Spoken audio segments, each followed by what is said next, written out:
मेळघाटची राजधानी धारणी शहरात एकूण 3 पेट्रोल पंप आहेत। त्यामधील भारत पेट्रोलियम संचालकाच्या दबंग कार्यप्रणालीमुळे व प्रशासनास न जुमानता सर्रास नियमांची पायमल्ली करत असल्यामुळे धारणी शहरातील संपूर्ण नागरिकांचे जीव धोक्यात येऊन बसले आहे। स्थानिक प्रशासनाद्वारे वारंवार सूचना देऊन सुद्धा दबंग कार्यप्रणालीत कोणताच बदल झाल्याचं कुठेच दिसून आलं नाही।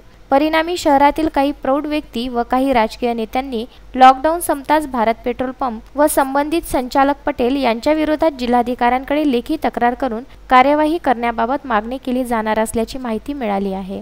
सन 2005 मध्ये विकसित केलेल्या पेट्रोलियम विभागाच्या मार्गदर्शिकेत पेट्रोल पंप मालकाने नियमांचे पालन तंतोतंत करावे अशी सूचना आहे। पेट्रोल पंपावर कार्यवाहीकरिता पुरवठा विभाग, वैधमापन शास्त्र विभाग तसेच पेट्रोलियम कंपन्यांची पाहणीकरिता विशेष पथक नियुक्ती करूनही विपणन शिस्त मार्गदर्शिकेचे उल्लंघन झाल्याचे सातत्याने रसिक पटेल व भारत पेट्रोल पंप धारणीला दिसून येत आहे। परंतु पंपासंदर्भात जिल्हा पुरवठा अधिकाऱ्यांकडे सध्या कोणतीही तक्रार नाही, म्हणून असली दबंग कार्यप्रणाली पटेलद्वारे वापरली जात आहे। लवकरच याबाबत तक्रार युवक काँग्रेसचे जिल्हाध्यक्ष पंकज मोरे करणार असल्याचं त्यांनी सांगितलं। एक्सप्लेसिव्ह ऍक्ट 1983 नुसार ग्राहकांना प्लास्टिक बाटली, अन्य भांड्यांमध्ये पेट्रोल देता कामा नये, परंतु शहरातील भारत पेट्रोल पंपावर या नियमांचे काटेकोरपणे पालन होत नाही।